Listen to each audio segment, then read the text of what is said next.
Palavra do Senhor nesta hora, para refletirmos nas Escrituras Sagradas sobre o que Deus tem para falar aos nossos corações.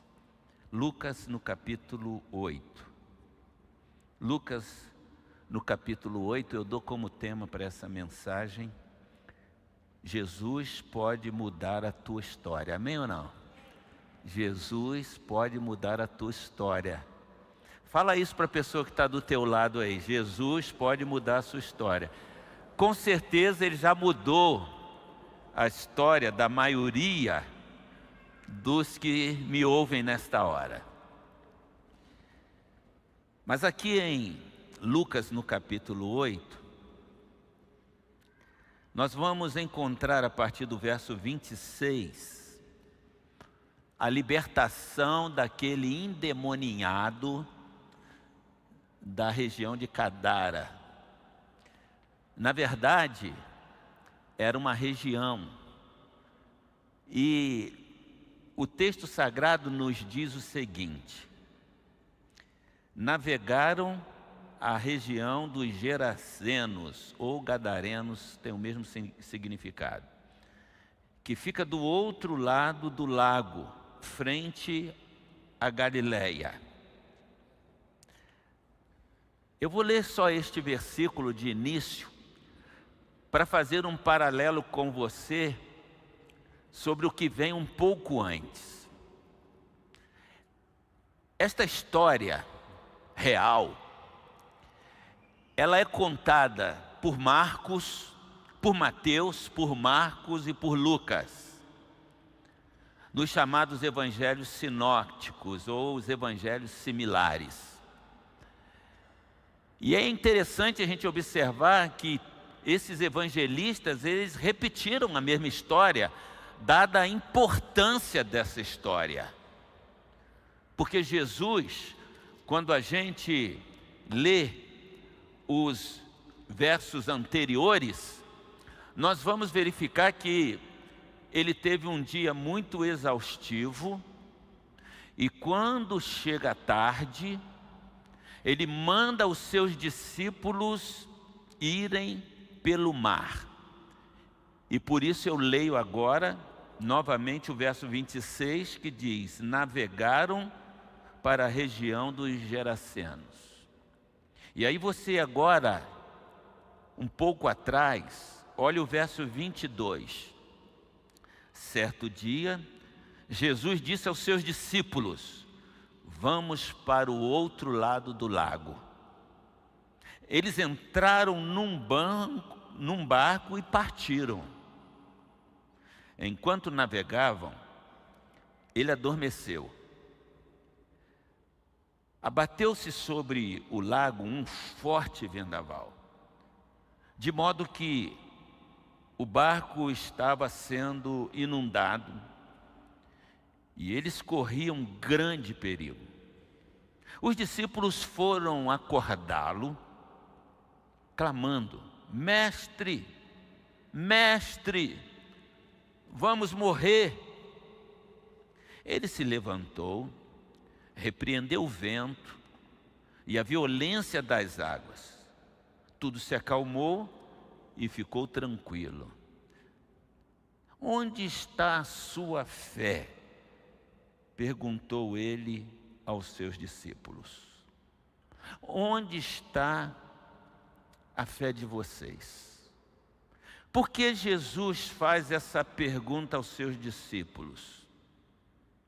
Porque os discípulos, mesmo estando com Jesus durante todo o tempo em que estiveram, ouvindo dele, vendo os milagres dele, eles ainda não tinham percebido o poder que Jesus havia lhes dado.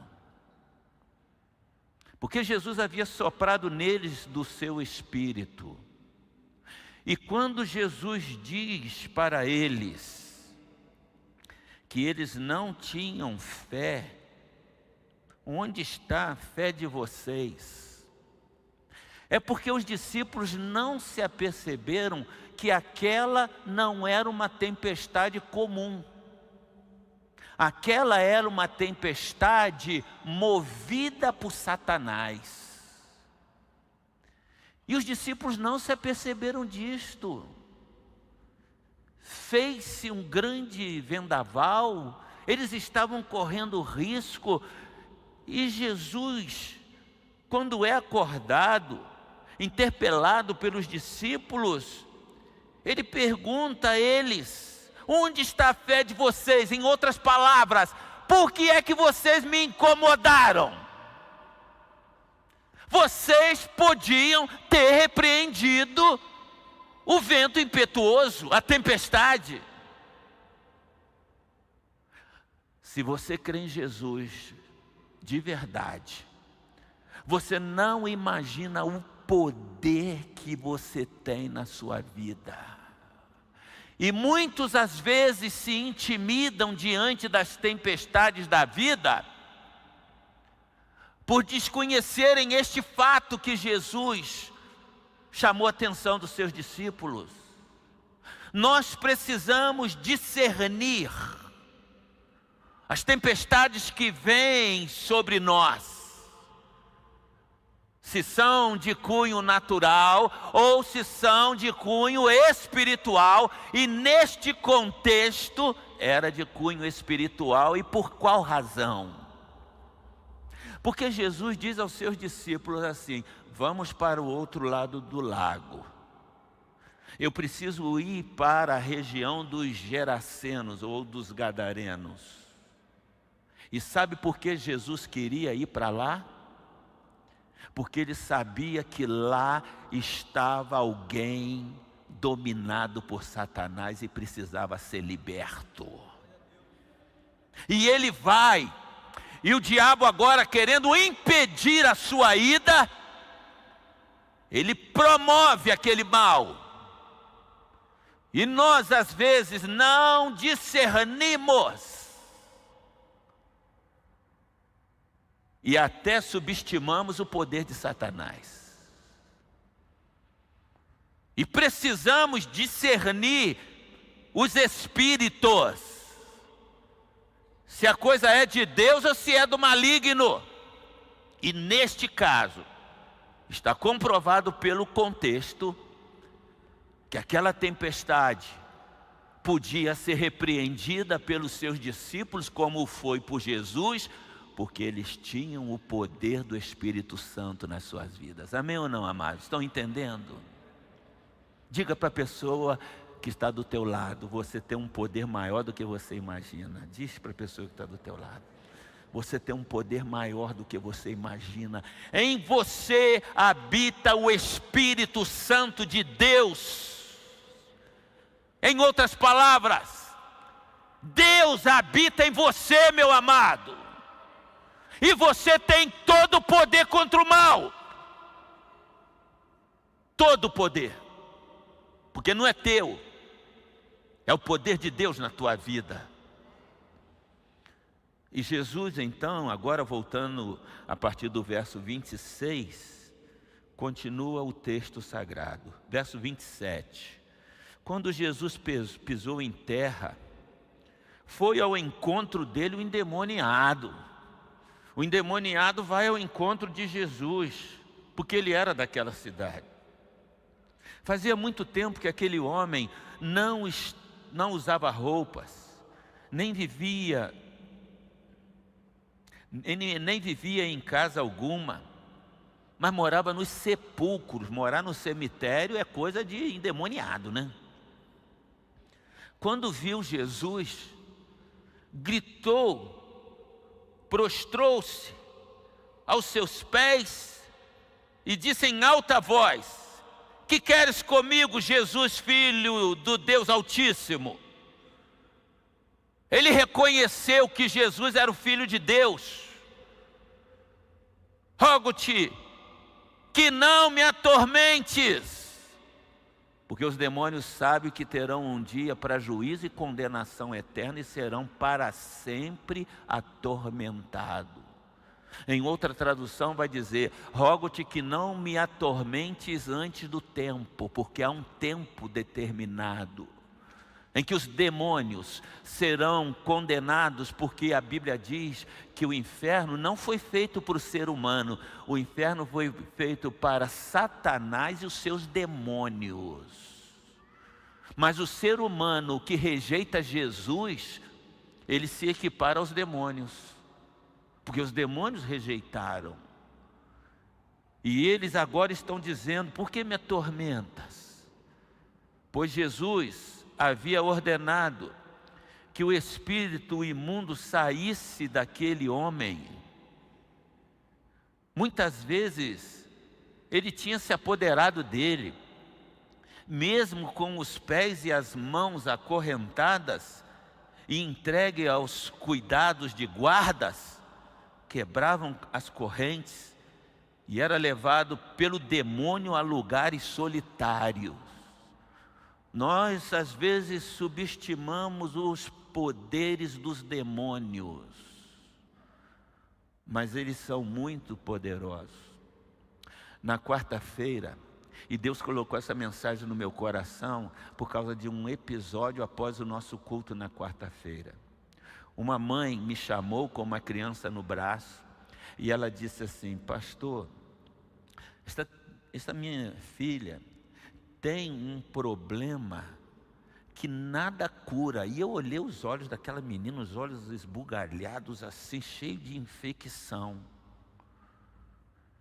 E Deus me deu alguma coisa de especial, que se eu chegar perto de alguém endemoniado, eu sinto na hora que aquela pessoa está endemoniada. Então vocês podem ficar tranquilos, porque eu rodei aí tudo e ninguém está endemoniado. Pelo menos eu não senti nada perto de alguém. Deus me deu isto. E quando eu aproximei daquela criança, eu fiz uma oração por ela, mas aí a mãe saiu. Quando a mãe vai saindo, eu sinto no meu corpo que aquela criança estava endemoniada e eu chamo a mãe de volta. Eu digo: vem cá, esse problema não é apenas de saúde.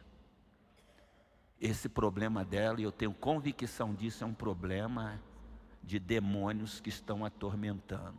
Ah, pastor, então o senhor confirmou o que uma pessoa me disse na rua. Eu passei na rua e alguém falou para mim assim: essa criança, leve ela num pastor, porque ela está endemoniada. E ela foi ali no culto apenas para confirmar isso.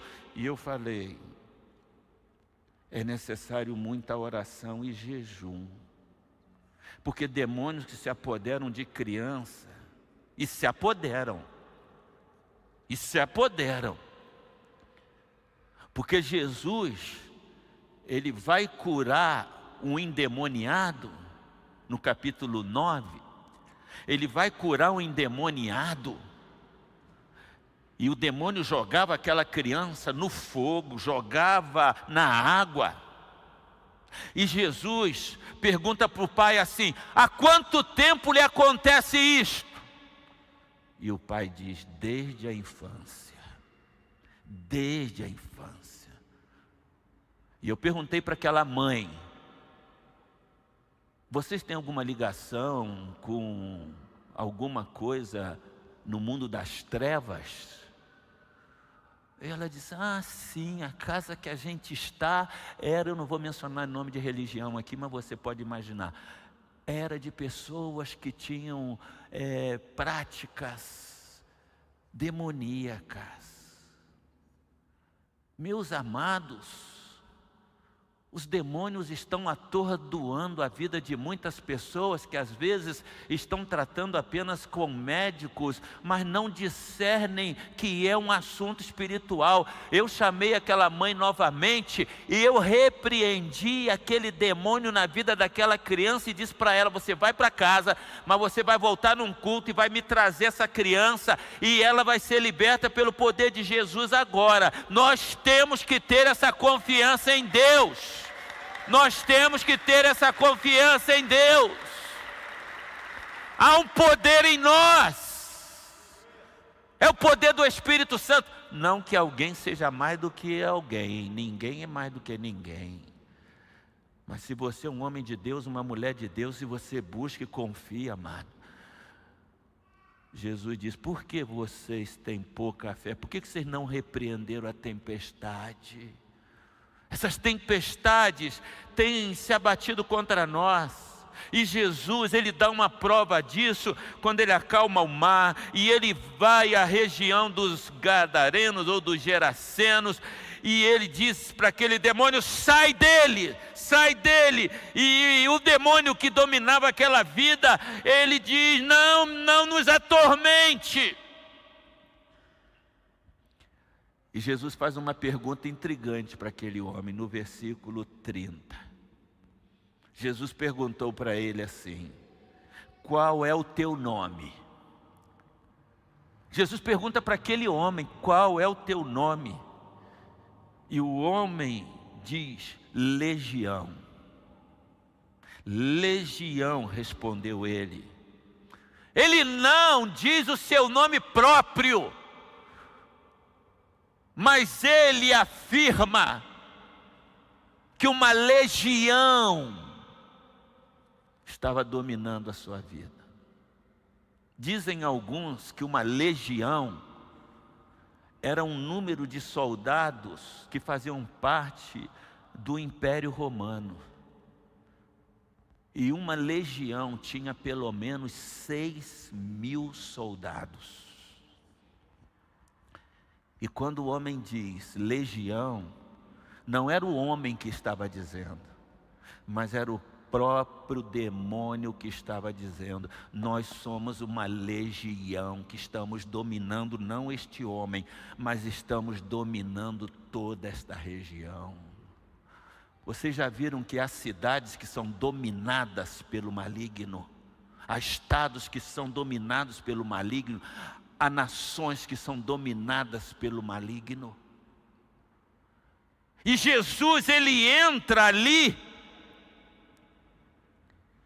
e ele muda a história daquele homem e muda a história daquela região. Quando Jesus entra na vida de alguém, ele pode mudar a tua história e a história de toda a tua família. Jesus, diz o texto sagrado, que o homem implorava que não os mandasse para o abismo, ou seja, que não os condenasse naquele momento. Uma grande manada de porcos estava pastando naquela colina. Os demônios imploraram a Jesus que lhes permitisse entrar neles, e Jesus lhes deu permissão. Saindo do homem, os demônios entraram nos porcos, e toda a manada, toda a vara, atirou-se precipício abaixo em direção ao lago e se afogou. Vendo o que acontecera, os que cuidavam dos porcos fugiram e contaram esses fatos na cidade e nos campos. E o povo foi ver o que havia acontecido.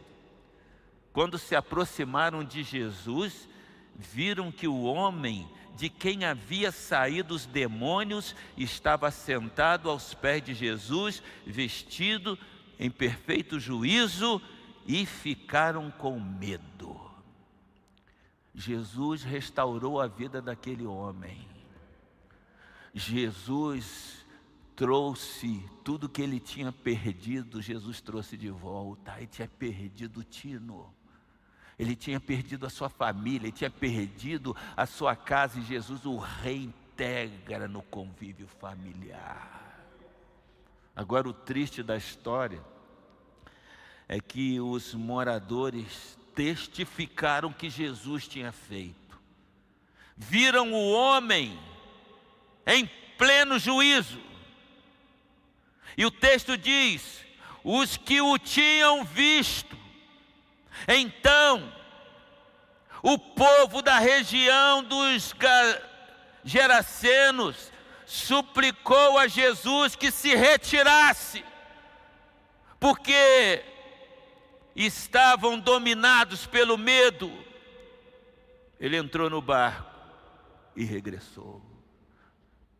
Eles fecharam o coração para Jesus, mesmo diante de tamanho milagre, a libertação de um homem.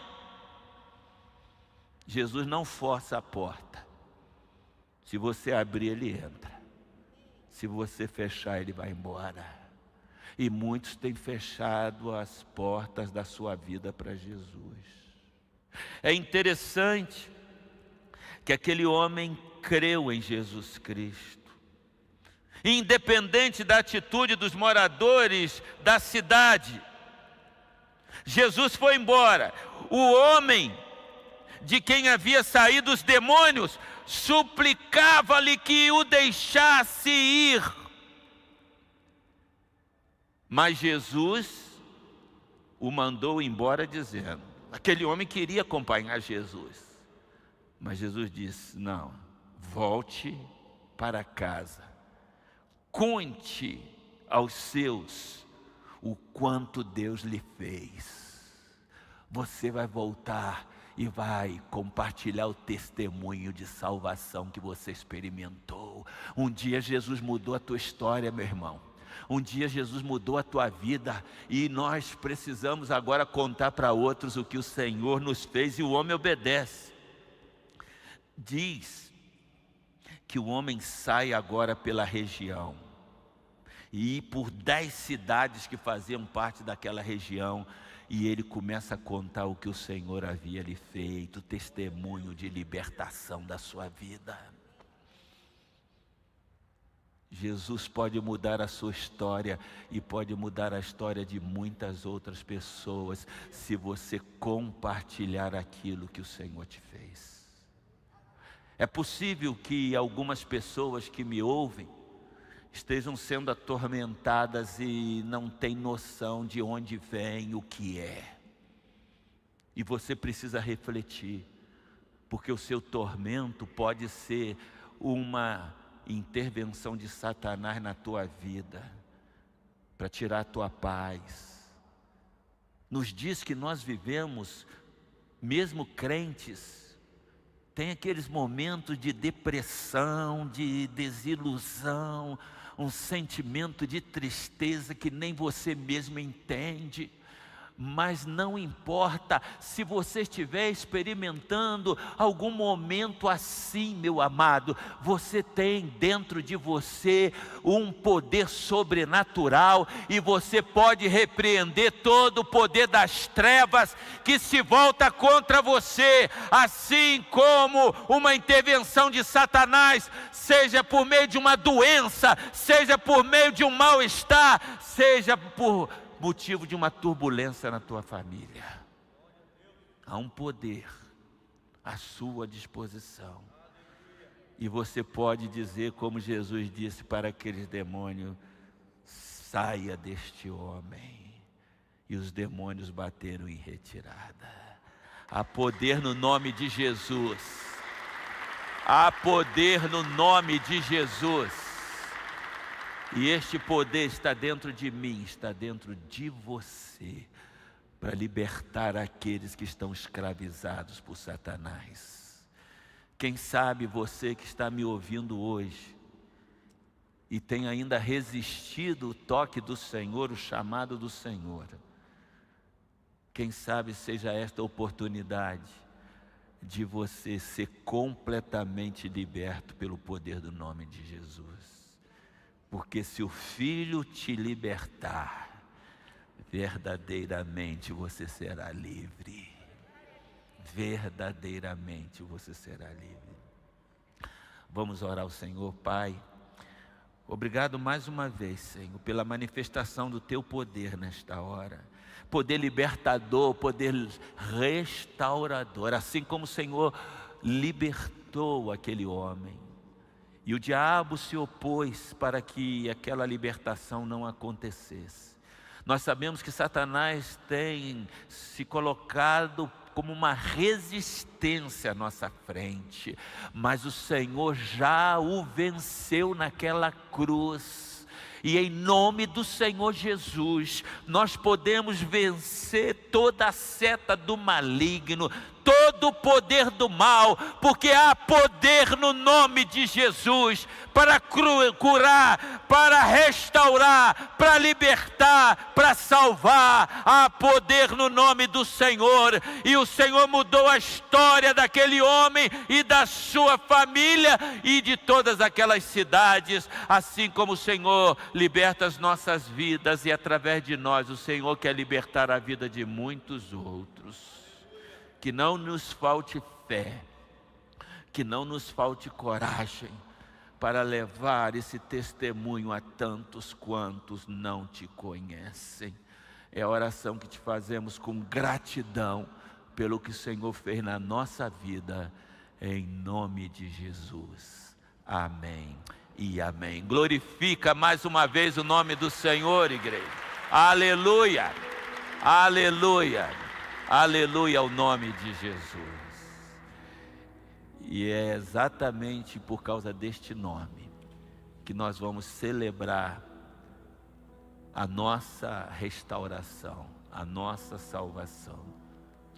Quando Cristo deu a sua vida no Calvário, e Ele deu a sua carne e o seu sangue para nos libertar da escravidão do pecado. Enquanto nós estivermos mais uma vez louvando o nome do Senhor, os diáconos vão estar passando onde você está, e nós vamos poder celebrar a ceia do Senhor. Você que já entregou a sua vida a Jesus, você que foi batizado, você terá a oportunidade de, neste momento, pegar o pão, pegar o cálice, porque eles representam o corpo de Cristo que foi dado na cruz em nosso lugar, e o sangue que Ele verteu por nós, para esmagar a cabeça da serpente, esmagar a cabeça de Satanás. Há poder no nome de Jesus, há poder no nome de Jesus. Os que vão participar da ceia nesse momento, eu vou pedir para vocês ficarem de pé, e à medida que forem pegando o pão e o cálice, aí vocês se assentam. Os que vão participar, fiquem todos